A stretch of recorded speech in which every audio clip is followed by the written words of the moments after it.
મોદી ટ્રમ્પના ટેરિફ નિવેદનનું સ્વાગત કર્યું. ભારત સકારાત્મક ચર્ચા માટે તૈયાર હોવા અંગેનું નિવેદન આપતા કેન્દ્રીય મંત્રી જેપી નડ્ડા. ભારતના વડાપ્રધાન નરેન્દ્ર મોદીએ અમેરિકી રાષ્ટ્રપતિ ડોનાલ્ડ ટ્રમ્પ દ્વારા વેપાર શુલ્ક અંગે આપવામાં આવેલા નિવેદનનું સ્વાગત કરી તેમનો આભાર વ્યક્ત કર્યો છે. કેન્દ્રીય મંત્રી જેપી નડ્ડાએ આ અંગે માહિતી આપતા જણાવ્યું હતું કે ભારત સરકાર આ વિશે સકારાત્મક ચર્ચા કરવા માટે તૈયાર છે. આંતરરાષ્ટ્રીય ઘટનાક્રમ બંને દેશો વચ્ચેના વ્યાપારિક સંબંધોને નવી દિશા આપી શકે છે, જેમાં પરસ્પર હિતોને પ્રાધાન્ય આપવામાં આવશે. કેન્દ્રીય મંત્રીએ વધુમાં ઉમેર્યું હતું કે ભારત સરકાર આજે વેપાર સમજૂતી ટ્રેડ ડીલ અંગે સંસદમાં સત્તાવાર નિવેદન રજૂ કરશે. સંસ્કાર આ કરારના પાસાઓને પારદર્શક રીતે જનતા સમક્ષ મૂકવા માટે કટિબદ્ધ છે. દરમિયાન તેમણે વિરોધ પક્ષ દ્વારા કરવામાં આવી રહેલી ટીકાઓનો જવાબ આપતા જણાવ્યું હતું કે દેશના આર્થિક હિતો સાથે જોડાયેલા ગંભીર મુદ્દાઓ પર વિપક્ષનું વલણ અત્યંત બેજવાબદાર રહ્યું છે, જે દુર્ભાગ્યપૂર્ણ છે. વર્તમાન વૈશ્વિક આર્થિક પરિસ્થિતિમાં ભારત અને અમેરિકા વચ્ચેની વેપાર નીતિઓ અત્યંત નિર્ણાયક માનવામાં આવી રહી છે.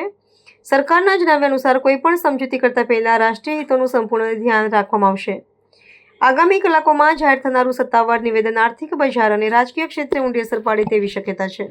जी मैं फिर से रिकॉर्ड पर लाना चाहता हूं कि ये जो इंडियन नेशनल कांग्रेस है और ये जो इंडी गठबंधन है, इनका जो व्यवहार है वह बहुत ही निंदनीय है और वह एक तरीके से इस बात को प्रतिलक्षित करता है कि न तो उनको देश के विकास में इंटरेस्ट है, न ही देश के ट्रेड और हमारा व्यापार बढ़े इसमें इंटरेस्ट है. उनका इंटरेस्ट सिर्फ हर चीज में राजनीति करने का है, जो अभी हमको प्रत्यक्ष प्रमाण मिला है. पहले ये कहते रहे कि ट्रंप का जवाब दीजिए, ट्रंप का जवाब दीजिए. 50% टैरिफ लग गया, भारत क्या कर रहा है. आज जब सो मोटो स्टेटमेंट अमेरिका के राष्ट्रपति ने देर रात कल ट्वीट किया और उसमें कहा, प्रधानमंत्री जी की तारीफ करते हुए उसने कहा कि मैं उनका सच्चा दोस्त हूं and he is the only strong leader like me.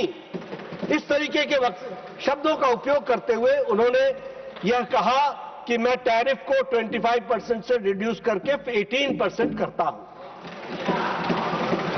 प्रधानमंत्री जी ने उसका जवाब दिया और उसमें धन्यवाद दिया है. सरकार किसी बात से भी, कोई भी बात से चर्चा करने से पीछे नहीं रहती है, हमेशा आगे रहती है. मैंने आज भी इनको आश्वस्त किया कि government will come out on a suo motu statement today itself. We are ready for it और हम चर्चा करने के लिए भी तैयार है. कौन सी बात का चर्चा आपने नहीं की? आपने जी राम जी कहा, उस पर हमने चर्चा की. आपने SIR कहा, हमने उस पर चर्चा की. आप देश में एक वातावरण बनाने का प्रयास कर रहे हैं कि सरकार कुछ छुपा रही है, सरकार चर्चा नहीं करना चाहती. अरे आपके पास मुद्दे नहीं रह गए. You are issueless party now, you have got no issue. और मैं ये कहना चाहता हूं कि आपका बड़ा गैर जिम्मेदाराना व्यवहार है, इररिस्पॉन्सिबल बिहेवियर है और ये एक तरीके से गैर राष्ट्रवादी व्यवहार है. इसको भी हमको ध्यान में रखना चाहिए. It is anti national. इनको नेशन से कोई लेना देना नहीं है. ये आज ऐसे मुकाम पर आकर के पहुंचे हैं जहां इनका फ्रस्ट्रेशन हर मोड़ पर दिख रहा है.